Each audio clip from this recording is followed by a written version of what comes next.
Anything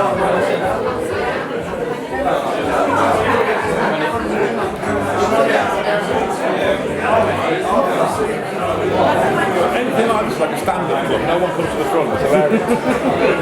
It's like stand-up comedy. I did about 400 gigs, honestly. Every single one, they fill from the back. I went to a comedy night in Home. Took me and the girlfriend there, and then they put you wherever they want, pretty much. And I was just, luckily we were all right at the back, and there was like, all these people at the front were there kind of going, you know, just squeak. And they're like, we pick our seats. We didn't pick our seats.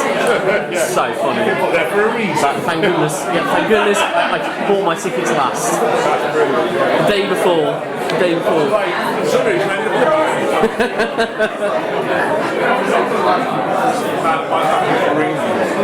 oh, it's quite warm, isn't it? It's quite warm.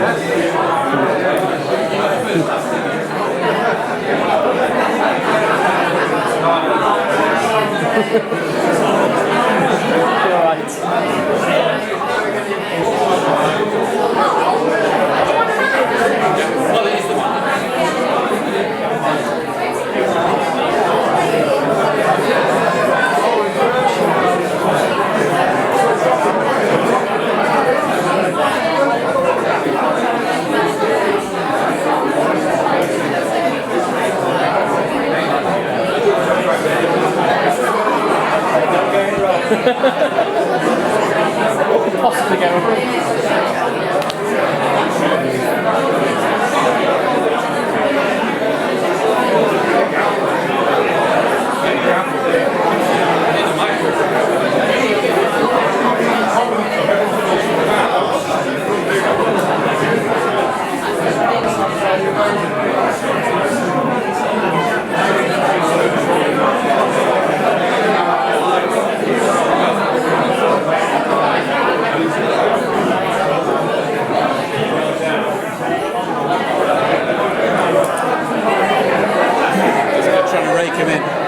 I didn't know there was, I asked for a mic earlier today and there wasn't one, then Melody just said, oh, do you want a mic?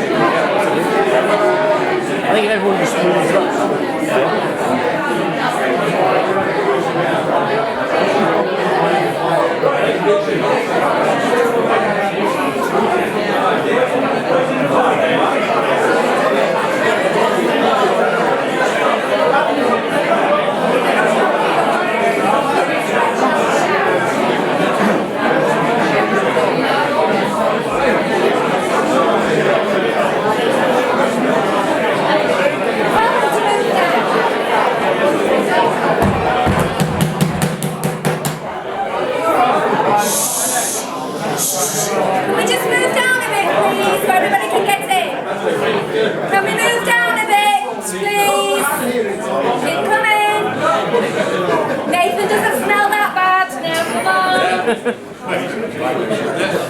Old fellas, what do you look 60 years?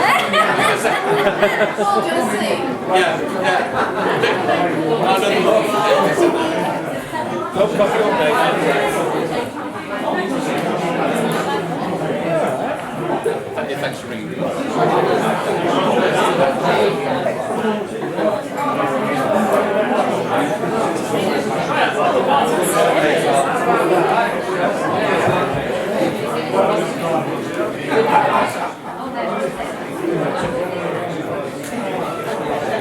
Well, hello.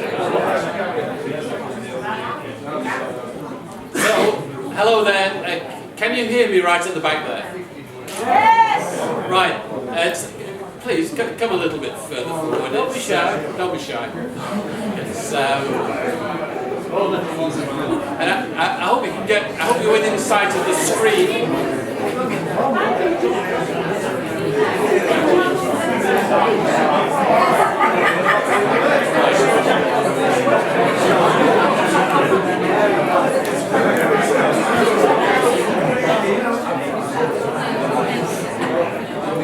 Okay, let's start the celebration. And assuming we're all here, and I just thank you all for joining us this evening to celebrate our 40th anniversary. I love the Old Bell, and which is very, very special to me. And this is where I actually celebrated my own 21st. With my mum, my girlfriend, and my mum, aged 92, is here this evening, and I really appreciate you being here.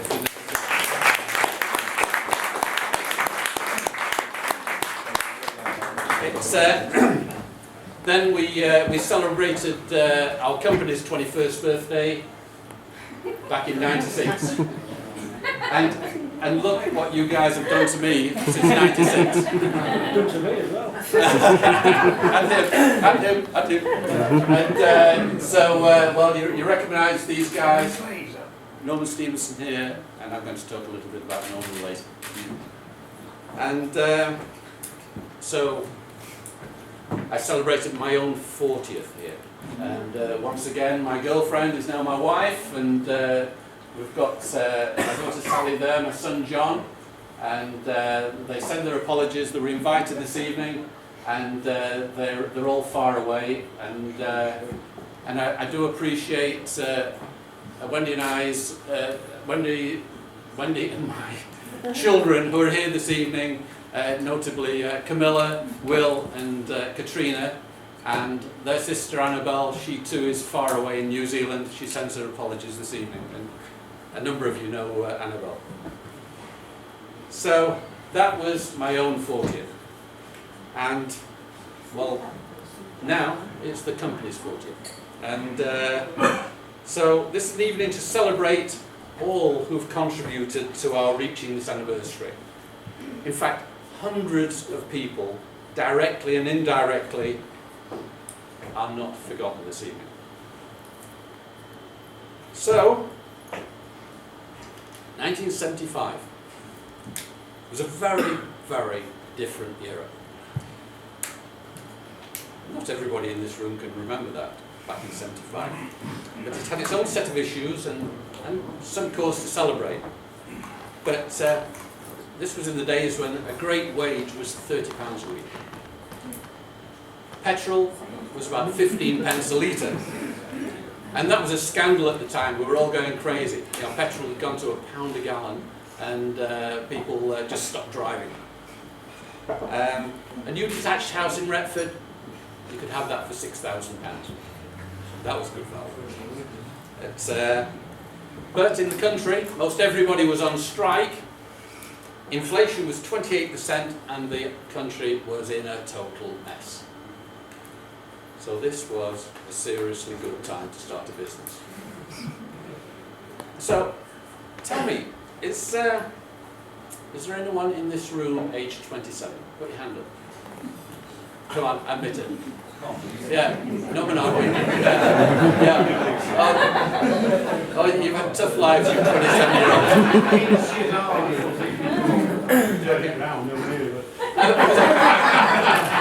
Was anybody here born in 1975? Yeah, who? Sure, early. Well, there's somebody out there. So, for whoever it is who was born in '75, most of what I've got to say is totally irrelevant, and you're just totally not interested. But this was me 40 years ago. Yeah, the hair was always important to me, and I really wanted to sort of study these. You might have to come a little bit further forward, but I want you to sort of. This is a bit of an egghead sort of a competition now. I want you to tell me who that is. Oh, that was too easy. Alfred, wasn't he cute? He still is cute. So, who's that? Come on. Start at 10. Paul Gregory, there he is, and he's still got the same suit. Right, who's next? Now this is difficult. Who is this? Melody. Good guess, but wrong. Naomi. Spot on. Oh, It is Naomi, isn't it? It is I, I'm afraid, yeah. No, don't be afraid. Don't be afraid. Where's the girl?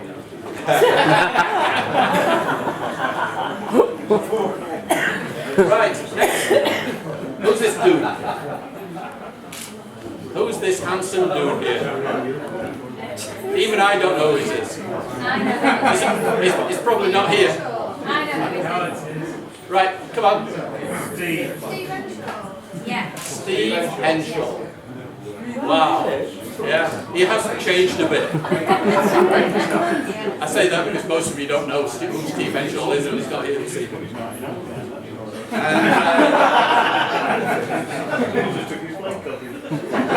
So, next. Oh, I'd forgotten about this. Little boy or girl? Who is this? No? No ideas? Merlin. It's Merlin. Merlin, where are you? Get off the floor. Out of the corner. Out of the naughty box. There we are. Very cute. I think I recognise his mum. Anyway. So, oh, golly. I gathered by the car in its mouth. But she's gone.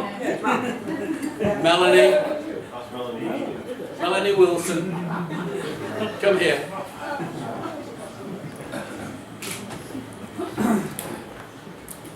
Now, without Melanie, this evening would not have happened.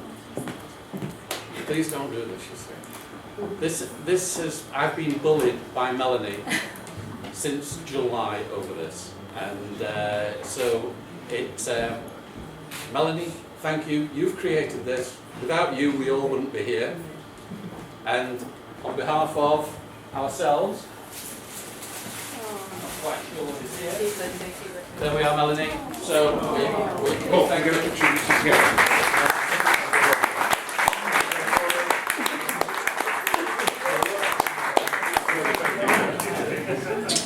Your stuff. Thank you so much. So that's our Melanie. I don't know what you're going to do with those. Right. So let me just see.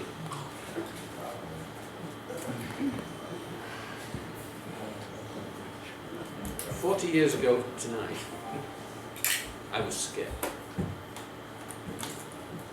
I lived up the road in Ramsgate, 2 miles away. I had a wife and a baby.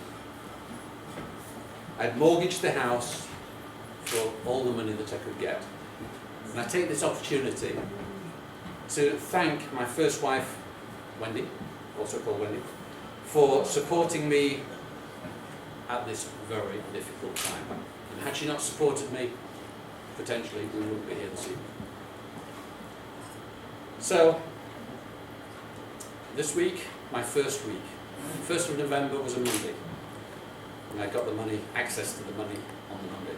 So I went straight out and I rented a building in Retford, in Holcroft, in a laundry that's no longer there today.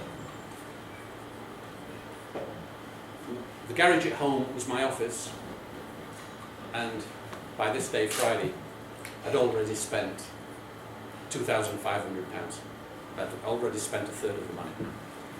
And I bought a car, a forklift truck, some tools, and I didn't know what the hell I was going to do with the tools because I'm not that man, but I was going to look for somebody who could use those tools. And yes, I was really scared. So we're in November. By Christmas, the money I'd borrowed £8,500, and by Christmas, the money had gone. And in fact, my mama here, she loaned me £250. I gave it the first, but you paid me back. My mama gave me £250, which was a lot of money at that time. Thank you, mama. And so that eased me through, but I had luck. Yes, I was scared this time, first week of November, about Christmas. I knew I was on the way. I'd had some outstanding luck. and I met a man who took a shine to me in the nicest possible way, and I bought a soft drinks factory in Leeds, and all the contents of, and so within a month of Christmas I got all the money back plus, and I was on my way. And something I meant to check is that that's 40 years ago, and I took the workbenches out of that Canada Dry factory and put them in Retford, and I think we're still using them today. A bit of social history that's totally non-important to anybody.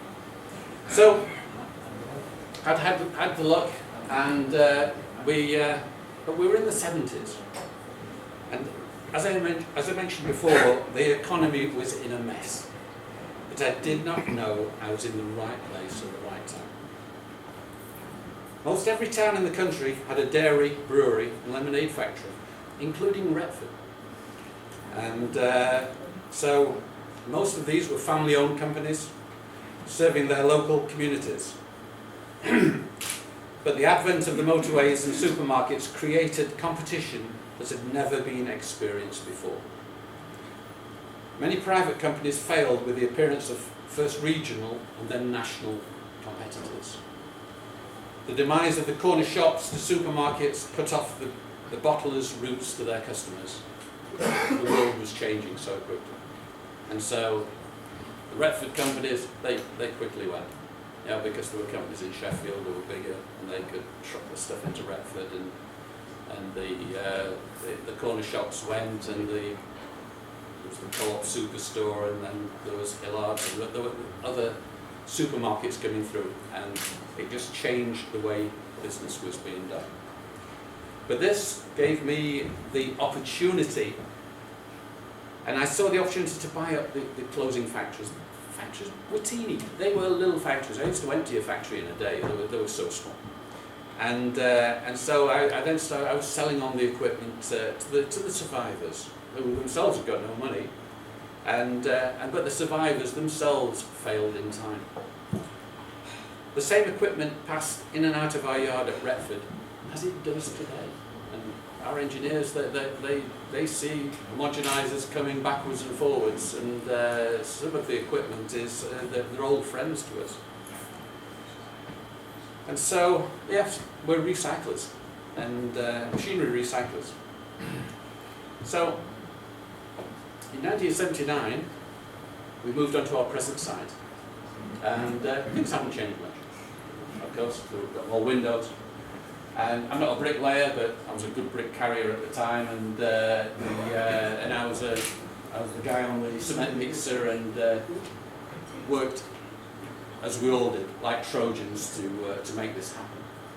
And when we put up the first building there, we put up the frame for the second building, and I think it took us about 2 years to get the money before we could brick in the second building, which today houses Moody Direct and Moody Automation. So,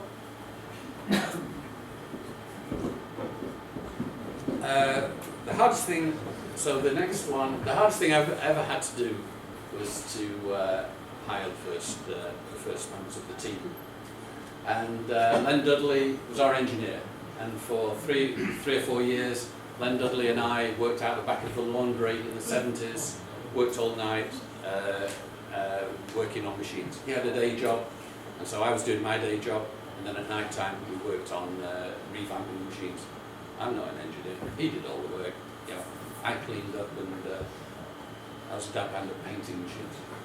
And Ken Henderson there, I don't know if any of you know Ken Henderson, but he was our first ever apprentice. Does anybody know Ken Henderson? Brian? Is he still around? Really? Oh, give him my regards, please. Sue Woodhams. Sue, I'm not an accountant either. Sue was an ace accountant. And so she gave me the freedom to allow me to run off and do whatever I did. Shirley Clare there, she held the fort, kept things together, and there's that man again. So, back in '79, things were moving. We got the new building, and I was getting a bit above myself, and we went to our first ever exhibition in Bristol. And you might notice if you look carefully, we suddenly invented the fact we had a used equipment division and a new equipment division. And purely made up. And I remember going there, and a very famous man of the time in the dairy industry, Mr. Clifford from Bracknell, said, "Hey, well, Moody, what's this about new equipment? Are you up to it? You're not even any good at used equipment." And he was right at the time. And so we had to change the game. We were on our way, but very slowly. And so we went into the 1980s, and so these were exciting times. And a bit like the gold rush as we charged around the country and Europe, buying and selling equipment. We did great things in the 80s. But I've always recognised my own strengths and weaknesses, and I had to cover them as soon as possible. Whilst I'm an old-fashioned salesman, I'm not an accountant, or technical in any way. And I'm repeating myself, because I'm genuinely not. But I just want to mention a few characters who joined us in the first 10 years. And there's one here who I've just been talking to, who I actually know for longer than anybody else in this room. And that's Jeff Rawson. Where are you, Jeff? There we are. Here, my friend. Boy wonder. Did you hear that word, Grandad? Yeah. He's our granddad! Now, with Jeff, as I say, I met this man who worked for a certain company, and he's just reminded me that we first met at the Milk Marketing Board in Bamber Bridge back in the 70s. And then Jeff eventually became a contractor and helped us, and we worked together, and he's brought so much to the business, and it was through Jeff originally that got us into engineering. Thank you. And so I thank you, Jeff. In fact, I applaud you, Jeff, because Thank you. once again,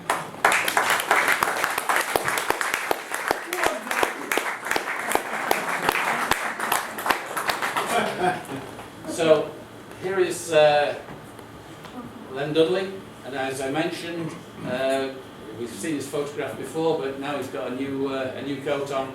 Became our engineer back in '79. He became full time for us, and we started getting organised. We started getting teams together, and so without Len at the time, with the workshops, it couldn't have happened. It wouldn't have happened. And there, none of you will remember. Few of you will remember Steve Warner. Steve was my best friend from 11 years of age at school, and he joined me in a sales capacity. And there's an old adage that you should never employ friends and family, and I employed my friend who became my ex-friend, but he's a good guy, very good guy. So here we have Norman Stevenson, and I'm going to talk some more about Norman because I can get quite emotional talking about Norman. I'll come back to Norman. And the next one here. Who's this guy with dark hair? I think I've made a mistake here. Yeah. Oh, there he is, hiding. Right. Well, Dave knows that he's a legend, and so here he was back in '81. Is that correct, David? Yes. Yes.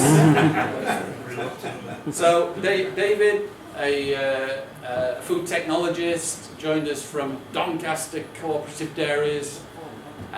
He's the only man who, when I interviewed him back in '81, I actually interviewed his girlfriend at the same time in this hotel, and I was very impressed with his girlfriend, and David got the job. And he's just reminded, and he's also reminded me that when of some other occasions that we've had in here, and the most notable one was the last time I actually saw him was in here. So, but David is still associated with us, and shrewd cookie, our David. He worked for and achieved early retirement. Well done to you, David. Here we have a young man working on an homogenizer. It's that Malcolm Wilkinson again. And back in 1983, I don't think he knows actually what he's doing. But, and I certainly don't know what he's doing either. So you've been well led for many years by two people who don't actually know what we're doing. And Andrew Robinson, who's probably slipped under the carpet by now. I'm so pleased that you're here tonight, Andrew Robinson. Andrew Robinson's fighting a big fight at the moment, and we're all with him. But he's been fighting that fight with the business, with us, since 1985, 30 years. And he's just an absolute babe there. I've only just discovered this evening how he got the nickname Rambo. I'm too embarrassed to tell you where he got it from. You must ask him yourself if you really want to know. So, of course, in our haste in the 80s, we made many mistakes. And over that decade, many mistakes. But we also made a few good decisions. However, in making those mistakes, we didn't do it all too bad, because actually we were very profitable. We were racing about, and it was at a time when I wasn't very good on numbers, and I always wanted to work on a 3% margin. That 3% was if I could buy it for £1 and sell it for £3, I was on 3%, and I was very happy with that margin. And but the profit was totally poured back into the business. Always has been since day one. And so, there we are, the first service van. I think that even predates Brian Pugh, probably. Oh, you missed that one? Well, it was as useless as it looks.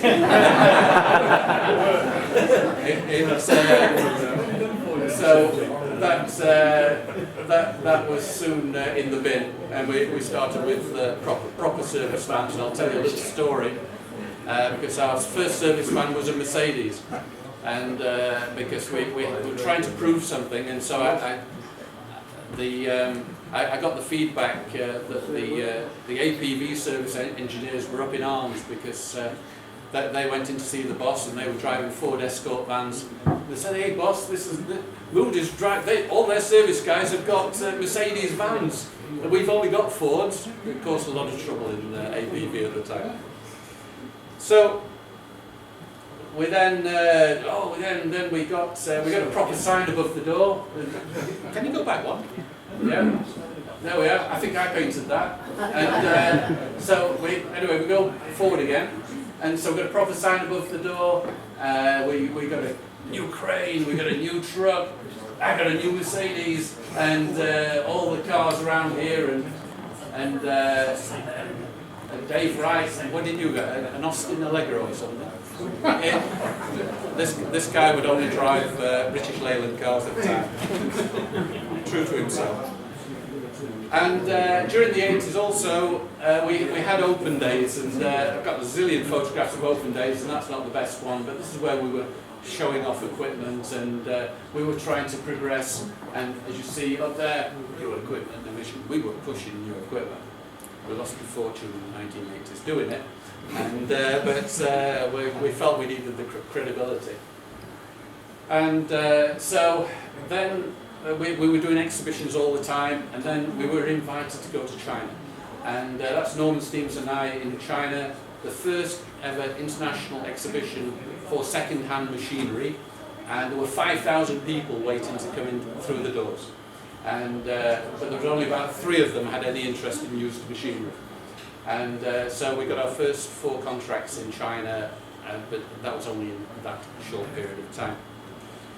So anyway, exciting times in the 80s, but I just want to talk about some personal stuff, and which can, for Roy, who only joined us this week, it doesn't matter a damn, But for the older guys, there's certain things about me that maybe you've never understood and you've never properly known. But at the age of 30, and then 36, I experienced stress-related illnesses. And I was warned by the docs that I was in extremely poor shape. In fact, they said that maybe, remember I was only 36, but they said maybe I'd make 46, 56, no chance. And so this was a great wake-up call for me, and so I decided then that I had to exit day-to-day operations by the time I was 40, so I took all the appropriate advice. I was advised for the long-term future of the business, it must depend on me for direction. Hang on, must not depend on me for direction. So I'm not an accountant, I'm not an engineer, I don't know anything, but only leadership. And I was a dictator at the time, and I'm sure Dave Wright, he's got some great stories to tell about how I used to it. And I have changed, Dave, I promise. And so we had to have in place directors with knowledge and passion to take day-to-day responsibilities for the business. We had to have a team, a management team, who could manage. We had to have a flow of young people coming through with training. And we did all this by the time of my 40th birthday, that I celebrated here in this room. But unfortunately for me, you all proved that you could run the business better than me, and my personal life went into crisis. My marriage failed, and I went off to Ireland to start a new life. And from the bottom of my heart, I thank all who made this possible for me to do at the time, because I'm sure there's people in this room thought I was absolutely crazy, and they might be right. So, we started the 90s, and this was a decade of massive change, consolidation and expansion, and it was, everything went into quality and ISO 9001 and systems, and a huge amount of effort for a business that was basically flying by the seat of its pants, and we had to put in these systems. And if you didn't put them in, so many companies failed and didn't put them in. And so, and then the market for equipment, it became swamped, and we made the bold decision to become auctioneers, to retain control of the market. That was a big deal at the time. We had so much equipment in Retford, we didn't know what to do with it. We had no money, because it was all in the yard in equipment. And we took 36 trailer loads of equipment up to a warehouse near Huddersfield, and we held our first auction. And I think we brought back 6 trailer loads. And so that kind of emptied the yard, gave us some money, and then we worked out we were going to be auctioneers as well. And so we grew the systems to develop projects, installations and service. And we created Direct to develop a parts business. We've got lots of stories about how that happened.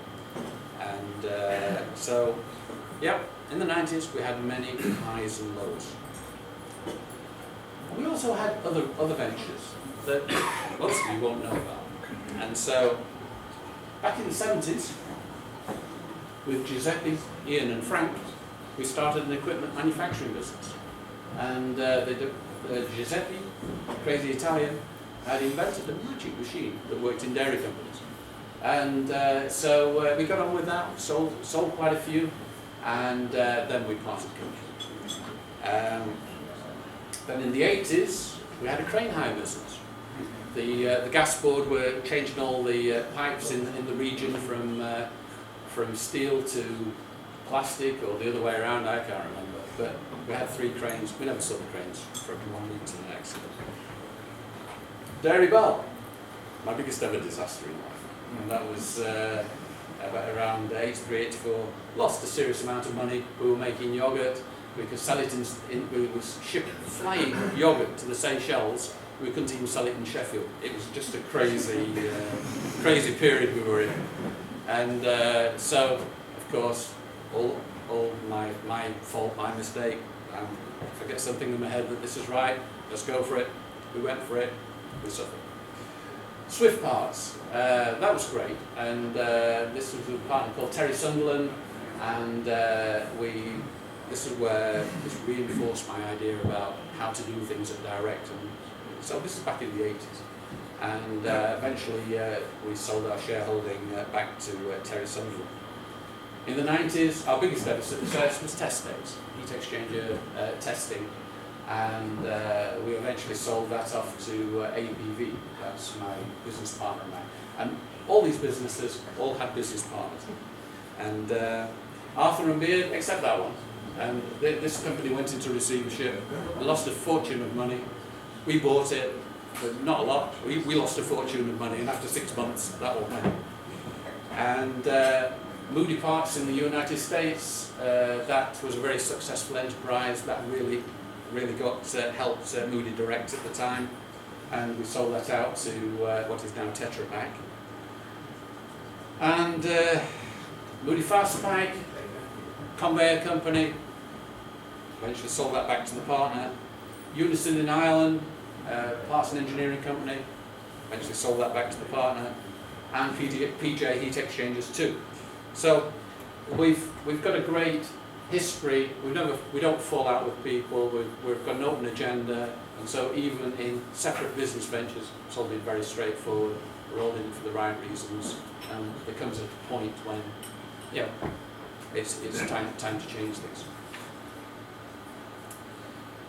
So, Norman Stevenson, and I'd like to make a tribute to Norman Stevenson. And here he is, and he joined us in '79, and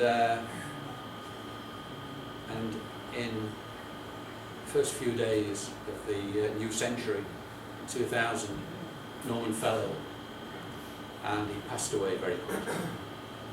Without Norman, we could not have developed our business to the point that we got to at that time. And Norman was a man of few words, only feeding me information on a need-to-know basis, a tradition that still continues today. And so for 21 years he had tirelessly built the mechanical side of the business, the technical side of the business, commanding huge respect from all who knew and admired him. I really miss Norman to this day. And Norman's passing caused me to lose my strength. And after 25 years, I was tired, and I took a 6-month sabbatical to review our strategy going forward. And this was the new century. We had new challenges. In fact, I remember we went into frequent meetings, and the sole conversation was change. And I remember Kevin asking me a question one day, and I said, well, change came straight into it, and I could see Kevin's eyes glaze over, because we were all sick of change, but we had to change, and we did change. And without change, everything implodes. And so the marketplace, as I say, continued to change. We had to reduce our dependence on the dairy industry as it consolidated. We became very, very focused on the dairy industry. And our new strategy was to create independent companies, from divisions to independent companies, of systems, direct and auctions, all accountable and working under the umbrella of the Moody Group. And so here we are. This is the Moody Direct team in 2002, and this is we only had one attractive young lady in the organisation there. I'm delighted we've got them in today. And so this is where Direct became independent. Service at the time was under the umbrella of Moody Systems, but then moved under Moody Direct, which is a logical thing to do. And service, outstanding, gone to great strengths. Auctions, there we are. Of course, the guys who really do the work, who are not actually here this evening, and they're not even on the photograph, but there's quite a team of real workers there. And here's the PLC team. This is the heartbeat of the business. They control everything. We think we control everything. We don't. It's the accounts team, the PLC team who keep everything together. And finally, we have the systems team. And there we are today. And it's good to see Chris Martin here as well today. So this strategy works, and we doubled our turnover over the next 2 years, and the change was relentless. And automation was founded in this decade too. Now, the most important thing happened in 2005 when a certain Phil Jones joined the company. And we're here actually this evening to celebrate his 10 years of service to the company. And I'd like Phil Jones to come forward.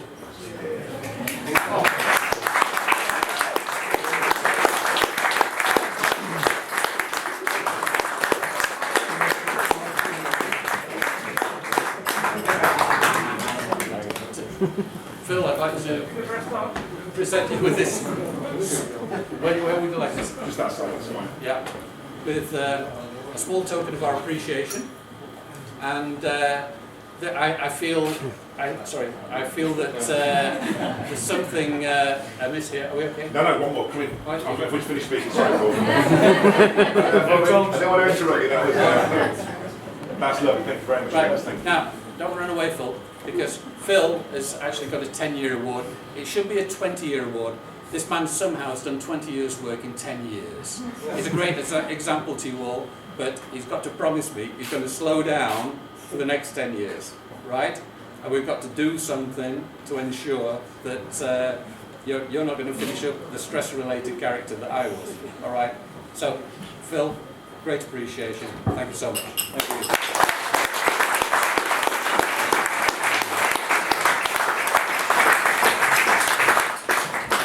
So we move into 2010s, and then we moved into a new set of issues and problems, and it was related to Moody systems, and they had become dependent on doing large-scale projects, but neglected the profitability of trading in used equipment. So big contracts, big negotiations, and big disappointments, and they were lost. Systems lost serious money for 3 years, and as the family, we tried valiantly to support them, but we couldn't support them any longer because we had to protect the group. 2013 caused us all a lot of stress and worry, as you two had to review your positions and futures. I apologise to you all for this blip in our 40-year history. But fortunately, during this period, automation has grown and direct has prospered. So now, the future, the interesting bit, the closing remark. I'm now 67 years old and of an age to consider my own personal future.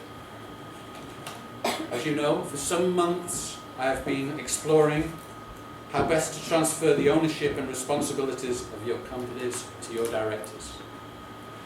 We're in a period of making arrangements, making agreements as smoothly as possible, and you will be the first to know when things are agreed. I'm passionate about our business and its long-term future in your capable hands. I mean, your capable hands. For me, this has always been a family business, and we're all the same family. Yes, we scrap at times, but we look out for each other too. We care. So, after 40 years, I now move on to another phase in my life. And so, I say my personal thanks to you all for travelling the road together. Thank you so much.